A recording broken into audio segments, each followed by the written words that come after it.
connais les séries télévisées. J'ai pas la télé, vieux.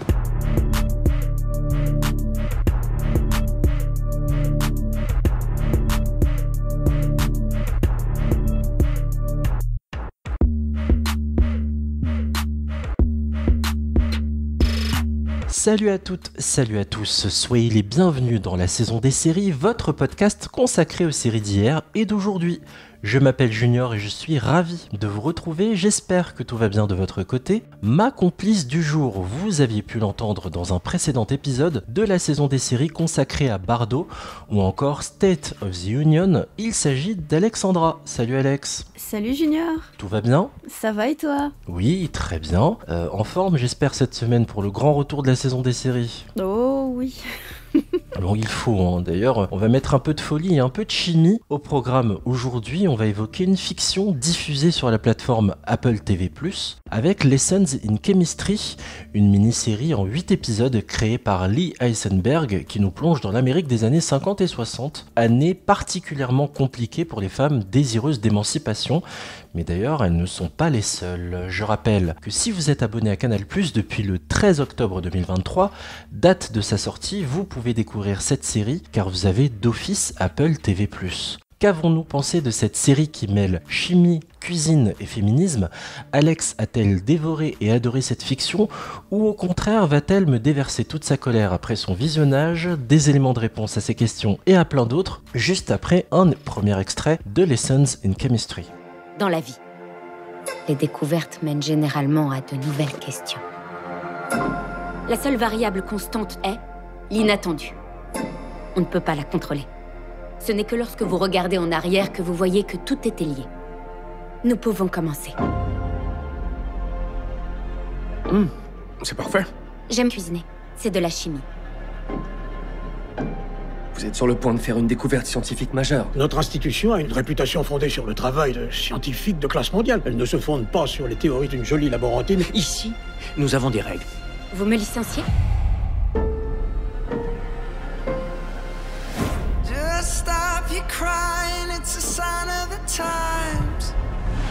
J'aimerais vous proposer un travail. Nouvelle animatrice de notre émission de cuisine. Vous êtes tombé sur la tête ? Non, vous êtes faite pour devenir une force dans les programmes de l'après-midi. Alexandra, pour ceux qui n'ont jamais vu Lessons in Chemistry, est-ce que tu peux nous faire un résumé de la série, s'il te plaît ? Oui, donc en fait cette série elle est dispo depuis le 13 octobre dernier sur Apple TV. C'est une mini-série américaine développée par Lee Eisenberg. Elle est adaptée d'un roman du même nom écrit par Bonnie Garmus, qui est paru quand même assez récemment. Le livre, il date de 2022 et il est devenu rapidement un des livres les plus empruntés dans les bibliothèques publiques de plusieurs États des États-Unis, dans l'Ohio, à Washington, etc. Donc c'est un véritable phénomène littéraire avant même de devenir cette mini-série. Adaptation express, pour le coup. Ça n'a pas traîné, en moins de 2 ans. Alors, l'histoire. Elisabeth Zott, une brillante chimiste interprétée par la talentueuse Brie Larson, se retrouve mère célibataire à la suite du décès de son conjoint, avec qui elle avait des projets de recherche en chimie. Alors, nous sommes dans les années 60, aux États-Unis, et Elisabeth se bat pour exister en tant que chimiste. Elle est licenciée de son poste et en arrive donc à accepter d'animer une émission de cuisine. Alors, cette série est assez réussie dans le fond et la forme, globalement. Elle a été nommée pour 2 Golden Globes, pour la meilleure série et la meilleure actrice de mini-série. Et Sarah Adina Smith, qui a réalisé les 2 premiers épisodes, a remporté un prix il y a quelques semaines, donc tout récemment, pour le 2e épisode qui s'intitule « Elle et lui ». Très bien. Au casting, Brie Larson, Lewis Pullman, Aja Naomi King, Stephanie Koenig, Patrick Walker et Kevin Sussman. Ça fait beaucoup d'infos que tu viens de nous livrer, Alex, d'ailleurs. Juste par curiosité, parce que c'est l'héroïne de la série, Brie Larson, tu l'avais déjà vue dans une fiction ou pas auparavant ? Non, il ne me semble pas, non. Non, c'est intéressant ça. C'est marrant, donc tu connais pas son parcours, on va y revenir. Mais c'est bien de situer un peu, parce qu'elle est éminemment connue, notamment pour son rôle. C'est pas celui qui t'intéressera le plus, mais il y a d'autres fictions avec elle qui vont t'intéresser. Elle est majoritairement connue par le très grand public pour avoir incarné Captain Marvel, mais je reviendrai là-dessus après. Comme d'habitude, on va vous donner un avis global sur la série. Alexandra, alors, qu'as-tu pensé globalement de Lessons in Chemistry de cette série sur Apple TV+.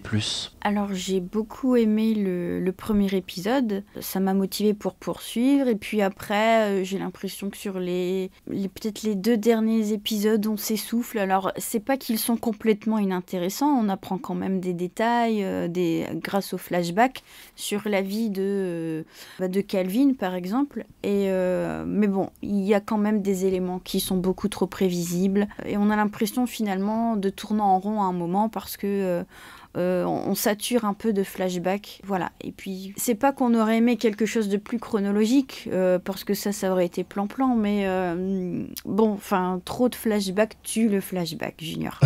Je ne peux que confirmer, merci Lost, qui est arrivé en 2004 sur nos écrans, 2005 en France, je pense, et voilà, cette série qui, je le rappelle, raconte des survivants sur une île déserte suite à un crash d'avion et qui est jonchée de flashbacks. C'est une série chorale et on focalisait sur un personnage qu'on apprend à connaître à travers des flashbacks, et depuis ça a pris une place et une ampleur dans les séries incommensurable, et au point que ça en devienne malheureusement parfois épuisant dans certaines séries modernes. Et je te rejoins complètement, Alex, c'est une série que j'apprécie sur plein d'aspects, même si c'est très académique et très classique, j'adore les décors, j'adore les costumes, j'adore Brie Larson, que je suis depuis un moment maintenant. Elle est brillante dans tout ce qu'elle entreprend, elle choisit méticuleusement ses rôles. Maintenant, malheureusement, cette série m'a autant plu et intéressé que agacé par certains moments. Et il y a des trucs que tu vois arriver à des kilomètres.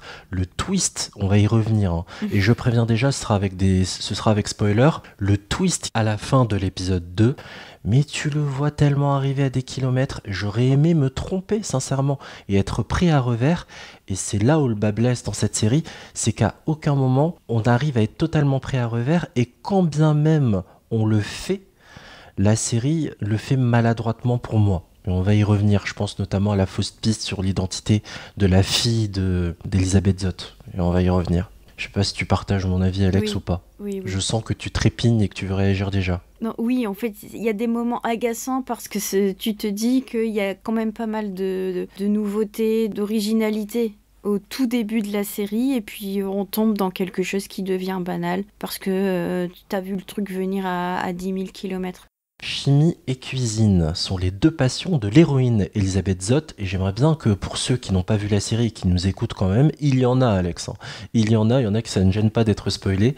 J'aimerais beaucoup que tu définisses en quelques mots la personnalité d'Elisabeth Zott. Alors, Elisabeth Zott, elle est brillante, elle doit se battre depuis toujours puisque les diplômes sont difficilement accessibles dans les années 60, enfin 50-60, donc à son époque. Elle a des traumatismes, plusieurs, qui lui viennent de l'enfance, mais aussi de sa vie d'étudiante, on en reparlera. Et donc elle est quand même plutôt atypique et très moderne pour son époque. Elle est contre le mariage, elle ne veut pas avoir d'enfants. Voilà, enfin c'est plutôt un profil de meuf de 2024 qu'on aurait plongé dans une époque qui est complètement antérieure. Et pareil, là, c'est à se demander, mais pareil, ça vient plutôt du livre, en fait. Est-ce que c'est crédible, finalement ? Est-ce que ça aurait pu vraiment fonctionner à l'époque ? Pas sûr, on est plutôt limite, là j'imagine, dans le fantasme, dans une utopie d'un passé qui clairement n'aurait pas pu se produire de cette façon-là, parce que pour les mœurs de la société, alors oui, il y a toujours eu des gens charismatiques qui ont bousculé leur société, et heureusement, parce que sinon on n'avancerait pas, mais bousculer à ce point, et sur tous les plans, c'est-à-dire la carrière, les études, la vie sentimentale, personnelle, etc. Non, point trop n'en faut. Mais bon, ça fait quand même plaisir parce qu'on fantasme une époque qui aurait dû fonctionner comme ça, mais pour plus de personnes, quoi. Pas que ce soit un extraterrestre, Elisabeth, parmi des femmes qui sont clairement endormies et qui subissent. D'où le côté anachronique de la série. C'est vraiment une femme avec les valeurs de 2024 qui Ben non, en fait, elle se bat contre tous les dictats, tout le système établi, le patriarcat. Et ben non, en fait, j'ai pas envie de me laisser bouffer. Et tout passe d'ailleurs par son statut. Elle est laborantine, mais son rêve à elle, c'est d'être chimiste. Elle n'a pas pu finir ses études pour derrière, malheureusement, se rester cantonnée à ce rôle-là. Elle s'est arrêtée au master, elle n'a pas pu faire de doctorat pour une raison qu'on découvre à la fin de l'épisode 2. J'ai un master en chimie obtenu à UCLA où j'ai étudié le métabolisme cellulaire des acides nucléiques. Cela étant dit, j'ai énormément travaillé. Mais sur mon temps libre, jamais au travail, pour faire mes propres expériences sur la biogenèse. Je synthétise des molécules simples et de petite taille en nucléotides et en acides nucléiques. Mes recherches sont très prometteuses et je compte les présenter au REMSEN. Écoutez, jeune fille, outre le fait que vous utilisiez du matériel de laboratoire sans être supervisé par un chimiste... Je suis chimiste. Nos chimistes ont des doctorats. Je ne peux risquer de mettre le nom de Hastings sur le formulaire d'une laborantine qui agite fièrement son master de UCLA. J'étais la meilleure de ma classe. Mademoiselle. Et mes travaux parleront d'eux-mêmes, j'en suis sûre. Vous n'êtes pas assez maligne. Je n'ai pas fini, mademoiselle Zott. J'ai cru comprendre que vous ne participiez pas à notre traditionnel concours de beauté. Je n'avais pas compris que c'était obligatoire. Ce n'est pas obligatoire. Ça fait partie de notre culture. Je vous suggère de vous immerger un peu plus dans l'atmosphère de notre communauté, si vous tenez à rester parmi nous. Là, vous pouvez y aller. Et puis, pour abonder dans son sens, c'est en effet complètement utopique. Ça me rappelle la série que je vous invite peut-être à mater si vous avez l'occasion, Hollywood, qui est sur Netflix, et qui raconte en fait, c'est une série chorale, on suit plusieurs personnages qui, dans l'Amérique de l'après-guerre, l'après-seconde guerre mondiale, tentent de rentrer dans des studios de cinéma en tant qu'acteurs, scénaristes, réalisateurs, et on nous montre la trajectoire de deux personnages noirs, un homme qui souhaite devenir scénariste et une femme qui veut être actrice, si je me souviens bien.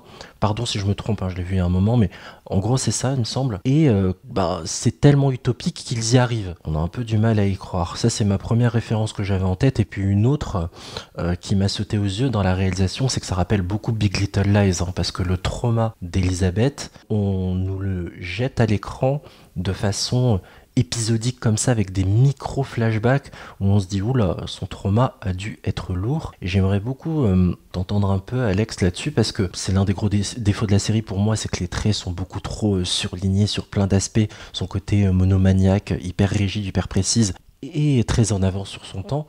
Mais j'aimerais beaucoup savoir aussi comment tu as perçu, toi, toutes les questions du trauma, deuil, ce qu'elle a subi et qu'on découvre en début d'épisode 2. Oui, alors j'ai l'impression que le trauma, finalement, à part dans l'épisode 2, il revient pas de manière trop récurrente. En fait, j'ai l'impression qu'on l'aborde qu'une fois ou deux. Et on voit que c'est ça qui a quand même posé problème dans la construction de son avenir sentimental et personnel. Et ça a pu freiner au début la relation qu'elle a eue avec Calvin. Mais au final, après, on voit qu'avec beaucoup de dialogue, beaucoup de communication, beaucoup d'échanges, on arrive quand même à avancer. Et ça, c'est plutôt bien parce qu'on n'est pas sur 10 000 flashbacks sur ce trauma en question. Donc ça, c'est OK. Le deuil, il est abordé de manière quand même très nostalgique, très douce, limite poétique, avec beaucoup de flashbacks. Mais on n'est pas quand même dans la pleurnicherie. Les flashbacks sont nombreux, mais c'est plutôt comme si on voulait faire vivre encore le personnage. D'ailleurs, Calvin est toujours présent. Il est présent grâce à Madeleine, donc la fille qu'ils ont eue, donc à titre posthume pour Calvin. Je suis en train de me dire que les auditeurs qui n'ont pas vu la série, ça va être, ils vont pas forcément tout piger, je vais resituer. En fait, au premier épisode, Madeleine fait des coups en douce, vole dans le labo de Calvin pour pouvoir faire ses expériences à elle. Calvin s'en rend compte. Il y a un lien qui se tisse entre les deux au point qu'ils travaillent sur des expériences sur la biogénèse ensemble. Ils se lient d'amitié au départ, puis ils ont une relation professionnelle forte, puis une relation amoureuse, sauf que ça ne dure que 2 épisodes. Calvin meurt en épisode 2. Voilà, d'où l'épisode sur le deuil en épisode 3. Voilà. Et je l'ai pas vu venir, moi, la mort de Calvin. C'est vrai ? Non, je l'ai vraiment pas vu venir. Je savais qu'il allait se passer un truc un peu glauque, mais je pensais pas à ce point-là. Ah, Parce que je pensais que la série, ça serait justement toute l'histoire d'amour et moi aussi. de liens pro entre les deux, comme un peu Masters of Sex, et alors qu'en fait, non, on en est quand même assez loin. Mais Calvin est quand même omniprésent grâce à ses flashbacks, grâce aux souvenirs qui persistent, etc. Et au final, on peut quand même, j'ai l'impression, aimer quelqu'un qui n'est plus là, de différentes manières. Alors certes, c'est certainement romancé, mais c'est une manière quand même assez cool de traiter le deuil. Pas trop larmoyant. Après le décès de Calvin, donc Elisabeth découvre qu'elle est enceinte de Madeleine, Mad. Et oui, mais t'as aimé quand même J'avais un peu du mal avec le procédé du chien, 630, Oui. 630, Alors, et de sa voix off en épisode 3. c'était en effet what the fuck au début, j'avais pas compris. Enfin, si, j'avais compris, mais je me disais, non, ils ont pas fait ça, ils ont pas osé. Parce qu'en effet, l'épisode 3, donc la voix off, c'est celle de 630, donc le chien qu'avait adopté Elisabeth et qui avait été ensuite adopté aussi par Calvin. Et en fait, t'as tout le mea culpa du chien, quoi. Mais dans une série qui est à fond sur la science, les trucs très terre-à-terre, etc., à quel moment tu décides de faire parler un chien ? C'est complètement dingue. Après, soit dit en passant, moi, j'aime pas trop les chiens, c'est pas trop mon truc. Mais alors, qu'est-ce qu'il est choupi, ce chien ? Je sais pas, moi, ça m'a donné envie d'avoir le même chien. Tu sais, le chien un peu pansement, le chien un peu doudou, le chien un peu ami, le chien ami de tout le monde. Enfin, mais au final, bon, pourquoi pas ? Voilà. Je ne connais pas la race de ce chien, mais vous pouvez taper 6.30 chien Lessons in Chemistry, vous le verrez. Hein. Voilà. Mais quand même, ça fait beaucoup. En 3 épisodes, t'as cette histoire d'amour qui est vite avortée, t'as cet épisode sur le deuil. À chaque fois, t'as des choses intéressantes ou étranges, mais bizarrement limitées parce qu'on est dans une mini-série et il faut aller vite. Oui, alors j'imagine, j'ai l'impression plutôt qu'ils ont chargé à fond sur les 3 premiers épisodes et qu'après, j'ai l'impression qu'ils ont moins d'idées originales et on est un peu comme déçus parce qu'on était habitués à avoir beaucoup de choses, beaucoup d'originalité et après, ça s'essouffle. Et ensuite, Tu as faim, mon grand ? je l'ai rencontré. Attends ici, je reviens tout de suite. Pour la première fois de ma vie, je ressentais autre chose que de la peur. Je me sentais en sécurité. Je ressentais de l'amour. Et l'amour, ça change tout. Je pouvais la protéger, et lui aussi, je pouvais le protéger.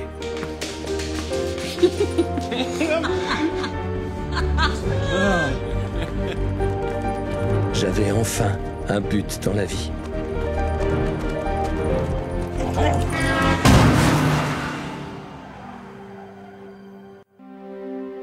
Mais je me trompais. Je n'ai pas pu le protéger. Et avant d'en arriver à cette phase d'essoufflement, dont on va reparler juste après, j'aimerais beaucoup savoir si c'est un épisode qui t'a marqué plus que d'autres dans cette série. Alors j'ai beaucoup aimé le premier. C'est un excellent pilote. Après, c'est pas vraiment un épisode, mais un arc narratif. Des scènes, Ouais. des scènes, des punchlines, et Ouais. qui sont sympas en fait, et qui se démarquent dans un épisode entier. J'ai pas eu, je pense, à part le premier j'ai beaucoup aimé, j'ai pas eu d'autres épisodes qui m'ont marqué au point de me dire « Ah oui, ça c'est mon épisode préféré absolu ». Voilà, parce qu'ils sont trop inégaux en fait dans la narration, dans la construction. Toi, t'as eu un coup de cœur ? Oui, avant, j'ai eu une belle décharge émotionnelle avant la redescente sur l'épisode 6. Oui, c'est avec le père d'Elisabeth. En fait, en flashback, on découvre le père et le frère d'Elisabeth et on découvre pourquoi elle s'est éloignée du père, pourquoi elle ne l'aimait pas, elle le détestait même, parce que c'était un escroc, un espèce de prêcheur, mais prédicateur. qui faisait croire que Dieu parlait à travers lui et envoyait des signes. En fait, il se servait du frère de l'héroïne, donc d'Elisabeth, qui se servait de chimie. Il faisait brûler des pistaches pour faire croire que Dieu envoyait une boule de feu comme ça devant une assemblée. Et c'est ce qui a donné d'ailleurs envie à Elisabeth Zott de devenir chimiste plus tard. Mais ça, j'ai trouvé ça intéressant, le pourquoi Elisabeth est devenue chimiste. Ce qui m'a plu aussi, ça c'est plus à titre personnel, c'est le traitement de la population noire à cette époque-là, parce qu'il faut expliquer qu'Elisabeth habite dans un quartier où il n'y a que des noirs qui y vivent. On se demandait, donc elle a habité chez Calvin, elle y est restée dans cette maison. D'ailleurs, elle va nouer une jolie amitié avec Harriet, la voisine d'en face, avec ses 2 enfants et son mari. Et tout ça m'a plu, en fait, le fait que une fois qu'Elisabeth a du pouvoir et qu'elle peut passer à la télévision, faire passer des messages pour interdire le passage d'une autoroute dans leur quartier, qui devient un peu comme une zone à défendre, tout ça en fait m'a beaucoup plu. Ce renforcement de l'amitié et de se battre pour ses convictions en fait, et de pas la jouer solo. Ça, j'ai trouvé ça bien. Après, ça n'a été que plus déceptif en fait. Et d'ailleurs, pour revenir sur cette amitié avec Harriet, la voisine, il faut savoir que c'était d'abord Calvin qui s'était lié d'amitié avec sa voisine. Et on a même en flashback leur rencontre. Alors, on a Harriet avec son mari. Donc Harriet, très à l'américaine, qui prépare une tourte pour l'offrir à son nouveau voisin. Et au moment de frapper à la porte, le mari d'Harriet voit donc un blanc, mon Dieu, déchaîné en train de danser sur une musique jazz. Et il lui dit non, ne frappe pas, mon Dieu, mais tu te rends pas compte, c'est un blanc en fait. Il s'est perdu le gars. Et donc Calvin ouvre la porte et là c'est quand même très, très marrant. Donc il les fait rentrer, il parle de musique, etc. Et c'est déjà un premier lien, la musique, ça c'est super. Et il lui prête son vinyle. Et donc tout de suite en fait on se rend compte qu'ils ont plein de points communs. Ils ont tous fait des études. Donc Harriet a fait des études de droit. Elle est juriste, mais en fait en réalité elle est avocate. Son mari finit son cursus de médecine. Et donc Calvin, comme on le sait, il est chimiste. Donc en fait on est sur vraiment des personnes qui pourraient refaire le monde. On les imagine autour d'une table avec une bonne bouffe et discuter jusqu'au bout de la nuit parce que bon, forcément, il y a des atomes crochus. Et j'ai trouvé ça génial qu'Elisabeth, sans le savoir, continue cette amitié. Donc c'est comme s'il y avait une continuité des liens que Calvin avait forgés. Et ça, c'est plutôt bien amené en fait. Oui, et puis elle en avait évidemment besoin d'être entourée, Elisabeth, plus qu'elle ne l'imaginait après la perte de son mari, puisque elle allait se retrouver mère célibataire, donc il faut aussi trouver la force de se dire qu'on est capable de le faire, de surmonter, et heureusement qu'elle avait cette voisine qui est déjà passée par là avec ses 2 enfants, en effet, pour la tirer vers le haut. It sounds crazy, but I feel like Calvin helped make this happen. What do you mean? Well, I went down to the Times and demanded that they write another article. And the reporter refused. Because that's not how newspapers work? But if I hadn't gone down there, the reporter never would have come to the council meeting and I never would have gotten an article in the LA Times about a bunch of racists pretending a freeway through my backyard is good for my community. And how did Calvin help with that? I don't know, I know I felt him there in that room with me. Good night. Elizabeth, whatever you try not to feel, you're gonna have to let yourself feel it at some point. En fait, pour tout vous dire, amis auditrices et auditeurs, c'est moi qui ai proposé cette série à Alex, parce que c'est une série qui revenait tout le temps dans les top 5, top 10, top 15, top 20 des meilleures séries de 2023. Et je me demande si, même si tu l'as un peu évoqué au départ, cette recherche de liberté et d'émancipation d'Elisabeth Zott, qu'elle finit quelque part par trouver, t'a plu. Je sais que ces questions-là sont sensibles pour toi. Tu vois, en plus, elle subit un vol de travaux au début de la série, vol de toutes ses recherches concernant la biogénèse. Je vous épargne les détails scientifiques, ça va être chiant, mais voilà, j'aimerais beaucoup savoir ce que tout ça t'a inspiré, en fait. Si tu t'es dit, ouais, cette série, elle est vraiment faite pour moi. Oui, évidemment, dès que c'est vintage et que c'est féministe, c'est pour moi. Enfin, ça peut être que vintage que ça va me plaire ou que féministe, mais là, il y avait un combo des deux que j'aime bien. En effet, là, ça me revient. C'est ce qui m'a plu aussi dans L'Amie prodigieuse, en fait. D'autres séries où tu vois, à la même époque, alors là, c'était en Italie, par contre, où une femme doit se battre pour avoir l'autorisation d'étudier et de mener une carrière et de se sortir de sa condition sociale.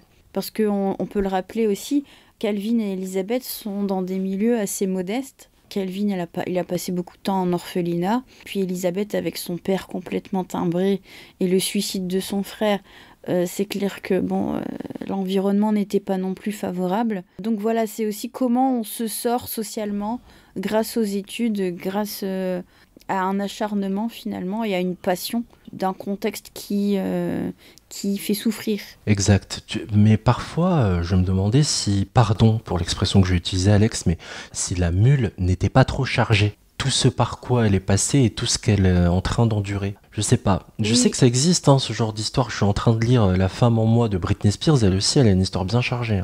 Mais là, je sais pas, j'ai l'impression que le sac est rempli de cailloux, quoi. Oui, c'est trop rempli et c'est ce qu'on disait tout à l'heure en tout début.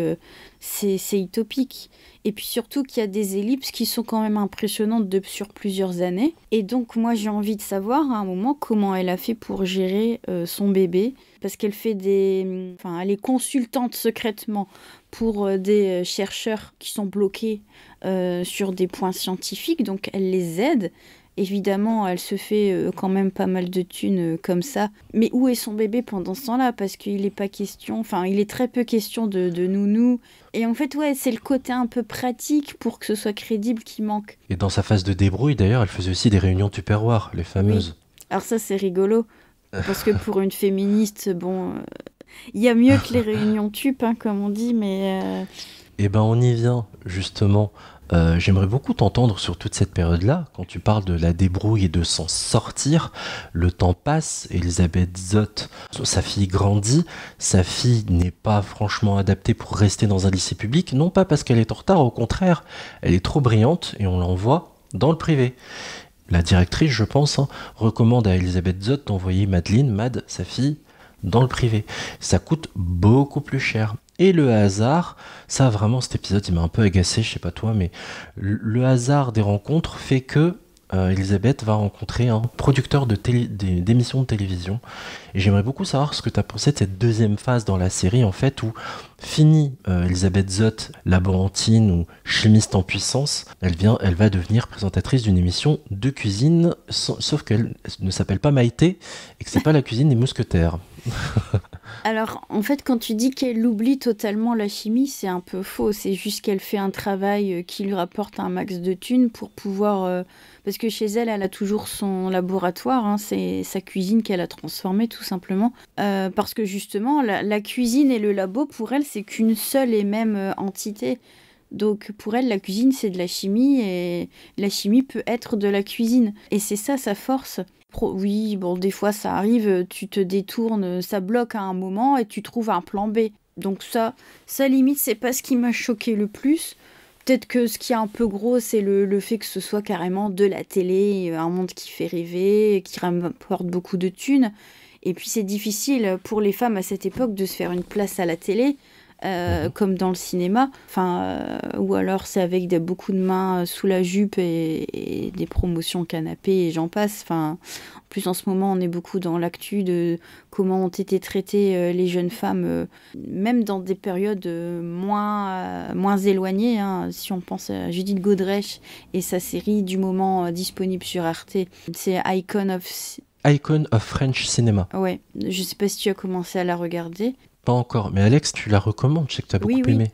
Voilà, et pourtant Judith Godrèche, c'était pas les années 50-60, tu vois.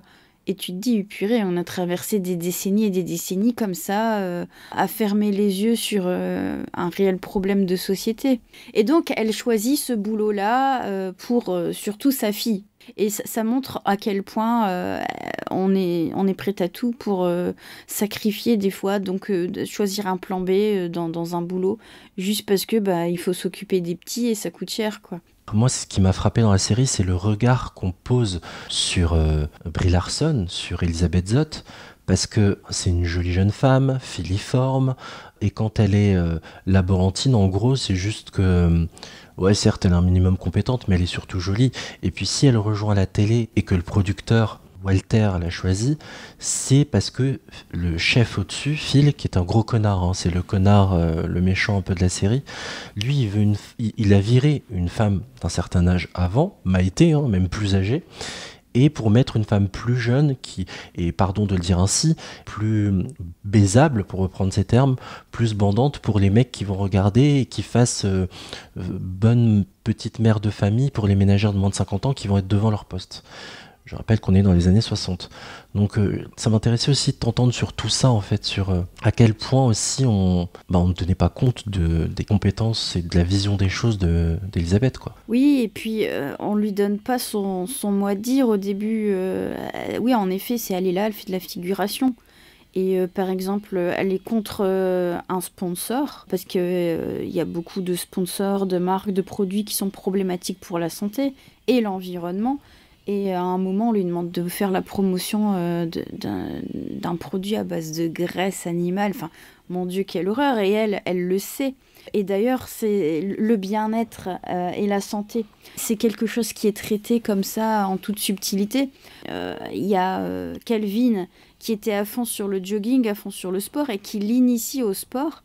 Et elle qui est à fond sur l'alimentation saine, elle prépare ses petits plats, etc. Et tout ça, c'est dans le cadre, en fait, de leur cursus de sciences. Ils sont convaincus, tous les deux, que le sport plus une alimentation saine, c'est la clé, en fait, pour préserver ton organisme. Et c'est drôle parce qu'ils étaient complémentaires. Lui, il oubliait de s'alimenter, elle lui faisait même le reproche, il bouffait n'importe quoi parce qu'il savait pas cuisiner. Et là, elle ne faisait pas forcément de sport, et du coup, ils ont quand même été complémentaires dans ce truc un peu healthy, et qui pour le coup était aussi un peu anachronique, quoi. C'est très très en vogue de manger sain, d'être en fond Pokéball, petite salade et sport. Pas sûr que c'était vraiment des préoccupations dans les années 60. Donc là aussi, je pense qu'il y a un petit clin d'œil à ce qui est tendance en ce moment, quoi. Mais bon, c'est drôle. Hold it right there, you two. Hold on. Oh! Congratulations. Supper at 6 is now brought to you exclusively by Swift and Crisp, Elizabeth Zott's and America's favorite choice in shortening. And where are my fucking coops? Sherry! Where are my fucking coops? No, Swift and Crisp is not my favorite choice in shortening. Have you ever inspected the lipid dispersion at a microscopic level? The reason why the dough rises high and fast is because it is hydrogenated synthetic vegetable oil, to say nothing of the taste. Yeah. Inspecting the lipids is on my to-do list, right after not giving a single shit. Walter? We are. No, I will not lie to my audience. They tune in because I'm honest. Because I treat them with respect. Liz, do you know why people watch television? Because it's on. Et après, on passe de ça en sponsor à Tampax. Et à un moment, il y a un truc énorme, c'est qu'elle dit le mot utérus à l'antenne. Mon Dieu, mais quel scandale! Et avant ça, elle avait osé mettre un pantalon à l'antenne. Et donc, les producteurs débloquent, quoi. Et moi, j'ai adoré sa punchline. Donc, elle fait un petit plat à base de champignons. Donc, toujours la petite note science, nature. Bon, il existe des milliers, des dizaines de milliers, enfin, je sais plus combien de milliers de champignons sur la Terre. Et elle dit, mais seuls 3 à 5% à peine sont comestibles. Et elle dit, c'est un peu comme les humains, seuls 3 à 5% sont digestes. Et là, tout le monde se marre. Et j'ai adoré ce petit moment d'humour, mais qui est tellement vrai. Dit-elle en lançant un regard noir à son patron. Oui. Ça, c'était fabuleux. Puis elle se battait aussi pour casser des choses, ne pas forcément sourire non-stop à l'écran, rester elle-même, en fait, sans surjouer. Toi, t'as relevé certaines punchlines. Moi, c'est marrant parce que pour ceux qui nous découvrent et qui découvrent la voix d'Alex, elle adore tout ce qui est littérature. Donc j'ai relevé quelques petites choses que tu as dû relever aussi. Évidemment, une citation sans arrêt de ce livre de Dickens. les grandes espérances. Dans quel courant il s'inscrit, Calvin ? Darwin ? C'est ça, le darwinisme. Pour Calvin, j'ai retrouvé la science, c'est le comment et le pourquoi en même temps, à la fois. Et pour le révérend, avec qui il entretenait une relation épistolaire et amicale, la science, c'est le comment et la foi, c'est le pourquoi. D'autres citations très rapides, Elisabeth Zott, la bravoure dans la cuisine, c'est la bravoure dans la vie. Pourquoi pas. Et le courage est la racine du changement. Ça, c'est super intéressant et super vrai. Ouais, c'est pas mal ça. On va finir sur une note philosophique, cette émission, c'est pas mal. Hein. D'ailleurs, qu'en est-il, quid de la conclusion de la série, des 2 derniers épisodes ? T'as expliqué que c'était beaucoup moins fort sur la fin, et pourquoi c'est moins fort sur la fin, Lessons in Chemistry ? J'ai l'impression que les combats sont moins mis en avant, on dénonce moins de choses. La religion, elle s'en prend plein la tronche dans la série. Déjà parce que ça fait souffrir les enfants qu'ont été Calvin et Elisabeth. La radicalité du père prédicateur contre les mensonges de l'évêque qui a empêché l'adoption de Calvin et qui l'exploitait pour ses talents de chimiste. En plus, il se faisait du fric sur le dos du gosse, quoi. Et en fait, oui, dans les derniers épisodes, on a moins cet engagement. Donc ça tombe et puis c'est prévisible, on sent la happy end arriver. Et donc, et puis, faire parler l'enfant. Alors oui, Mad. Alors ça. Oui, Mad qui doit avoir à peine 10 ans. Tout à l'heure, tu disais que c'était pour lui payer le lycée, mais elle est loin du lycée, la gamine. Elle a à peine 9 ans. Dis, je me suis trompé. Pour payer l'école privée. Oui, mais après, t'as parlé de lycée et j'ai pas osé te... Ah, pardon, je me suis trompé. Non, je parle d'école privée, bien sûr, c'est une gamine. Elle est même pas au collège, je crois qu'elle est en fin d'école primaire. Et elle se permet de dire à un moment à sa mère, oui, non, mais tu sais, toi, la télé, en vrai, c'est pas ton truc. Hein. C'est pas vraiment là ta place. Hein. Tu devrais redevenir chimiste pour de bon, faire de la science. Une chimiste, ça fait pas la cuisine. Mais à quel moment tu dis ça à ta mère quand t'as cet âge-là ? J'ai envie de dire, Madeleine, 9 ans, plus compétente qu'une conseillère Pôle emploi. Allô, quoi. France Travail, ça, madame. Too much. Et puis, le fait d'avoir une enfant incroyablement intelligente, etc., j'ai envie de dire, oui, bonsoir, merci, mais avec les parents qu'elle a, elle a hérité d'un capital culturel et scientifique qui est quand même assez solide. Donc non, c'est pas surprenant, Elle est très érudite, et limite trop érudite, et toutes les facilités scénaristiques sur les 2 derniers épisodes où, comme si de rien, les bibliothécaires lui parlent et l'aident, le révérend l'aide. Elle passe des coups de fil pour aller enquêter sur les traces de son père. Non, au bout d'un moment, non, quoi. Non. Et puis on tombe dans le stéréotype de t'as des parents méga intelligents, donc tu es méga intelligente. Tu vas pouvoir le compléter, ton arbre généalogique, ma grande. Tu vas fouiller et devenir une enquêtrice. Tu vas devenir Hercule Poirot. C'est le nom d'un épisode. Non. Ouais, non, ça c'était too much. On est d'accord là-dessus. Well, my father owns a bakery, and I wanted to test the effects of different environments for slowing the growth of mold. Wow, well, that will be very helpful to your father. Do you want to be a baker when you grow up? No, I want to be a biologist. You do? Well, have you read Charles Darwin's Descent of Man or Erwin Schrödinger's What is Life? I have not, but I will. Thank you. Of course, best of luck to you. I love watching you on TV. Thank you, Bunny. But I don't think you belong there. Oh, where do I belong? A laboratory. Well, I made a choice that I would make 1,000 times over, but I will always be a chemist. Chemists do chemistry. Je voulais juste, évidemment, revenir sur le casting, et j'aimerais beaucoup t'entendre, parce que ça, c'est quand même drôle de pouvoir faire découvrir à Alex des séries dont on entend moins parler, et puis surtout des gens de talent. Et dans le casting, alors, vous m'avez peut-être entendu dire, pour les plus attentifs d'entre vous, Lewis Pullman. Pour ceux qui se posent la question, c'est bien le fils de Bill Pullman. Et surtout, Brie Larson en tête. Alex, comment tu l'as trouvé dans son interprétation ? Elle a quand même plusieurs facettes, donc qu'elle a construite du personnage, et ça c'est top.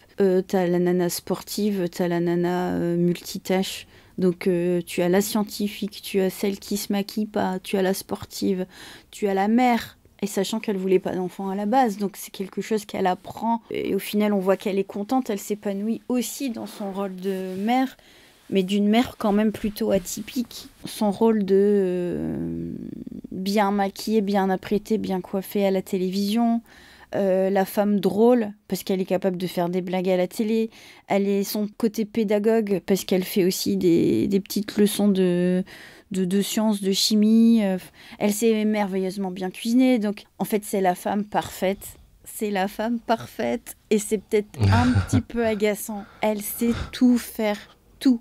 Elle milite, elle est amicale, elle a un engagement donc politique, elle est féministe, j'imagine qu'elle est écolo. C'est vraiment la badass 2024, cette fille. On est d'accord là-dessus, et ça peut aussi décrédibiliser malheureusement son personnage, le fait qu'elle soit trop parfaite et qu'elle a des obstacles à surmonter, elle y arrive tout le temps, hein, parce qu'on est dans une série américaine et qu'il faut une happy end et qu'il faut une trajectoire ascendante. Mais bon, c'est vrai que parfois j'y reviens et je réutilise cette expression, hein, on surligne à gros traits au point que ça en devienne too much, tout simplement. C'est dommage. La série est vraiment bien, hein, elle est intéressante et il faut la regarder, c'est une jolie découverte, mais c'est pas ce qu'a fait de mieux Apple TV+.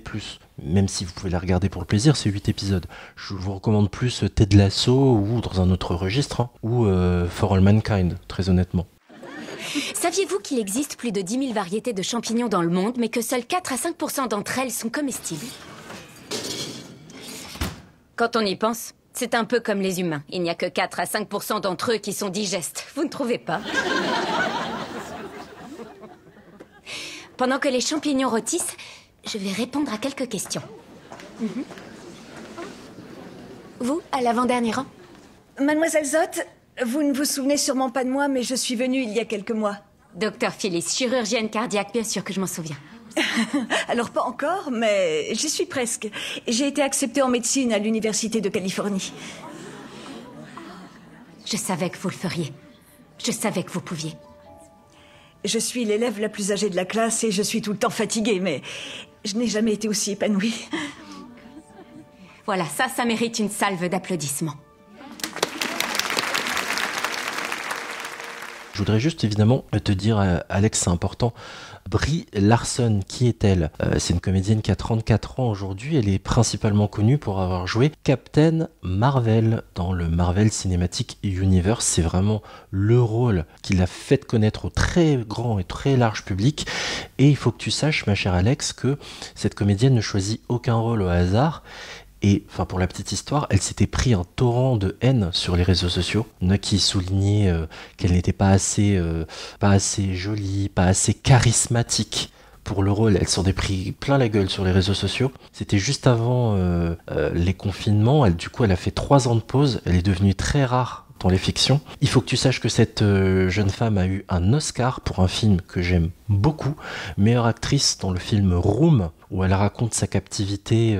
Elle a été kidnappée par un homme qui l'a mise enceinte, elle a un enfant, elle vit dans une espèce de cave, et tu vois comment ce film va te raconter son kidnapping, sa captivité et peut-être son évasion. Je n'en dis pas plus, c'est vraiment un film que je vous recommande et que j'ai beaucoup aimé. Voilà, je peux vous citer aussi State of Grace, qui est un des premiers films dans lesquels je l'ai vu. C'est une actrice remarquable, qui a une palette de jeux intéressante. Certains d'entre vous reconnaîtront Harriet, sa voisine et amie qui va l'aider. C'est Aja Naomi Smith qui avait joué aussi dans How to Get Away with Murder, ou Murder tout court, quand c'était diffusé sur M6. Enfin voilà, vraiment le casting est très sympa et j'aime beaucoup, j'ai une affection particulière dans la série pour Kevin Sussman, qui était Stuart dans The Big Bang Theory et qui joue à peu près le même rôle, toujours du petit mec sympa qui a pas trop de charisme et qui pourtant a plus de pouvoir qu'il en pense et qui est adorable comme tout. Et ben c'est un peu le même rôle qu'il a, maladroit, très amoureux des gens et des rencontres, mais qui a parfois du mal à le verbaliser. C'est un de mes chouchous dans Big Bang Theory, donc vraiment regardez aussi cette série pour le casting ne serait pas une perte de temps, même si évidemment vous avez entendu toutes nos réserves. Je pense qu'on a fait un bon gros tour, Alex. On va s'arrêter là. On vous laisse vous faire votre propre opinion. Je vous rappelle que Lessons in Chemistry est disponible sur Apple TV+, 8 épisodes de 45 minutes environ. La saison des séries, c'est fini. Un grand merci Alex d'avoir été avec moi dans cette émission. Merci à toi Junior pour m'avoir recommandé cette série qui était quand même très sympathique. Dans la prochaine émission de la saison des séries, on vous parlera de la fiction des années 90, Angela 15 ans, ou en VO My So-Called Life, ça veut dire ma soi-disant vie. Pour écouter ou réécouter nos anciens épisodes de la saison des séries ou du spin-off, un pilote presque parfait, vous pouvez nous retrouver sur votre appli podcast préféré. Pour nous dire que vous nous aimez, vous pouvez laisser un commentaire et 5 étoiles sur les applis Spotify, Apple Podcast ou Podcast Addict. N'oubliez pas de nous suivre sur les réseaux sociaux, Twitter ou X aujourd'hui, @piloteparfait, et Instagram, la saison des séries. Merci à vous de nous avoir écoutés jusqu'au bout, je vous souhaite à toutes et à tous plein de bons épisodes et je vous dis à très bientôt. Ciao.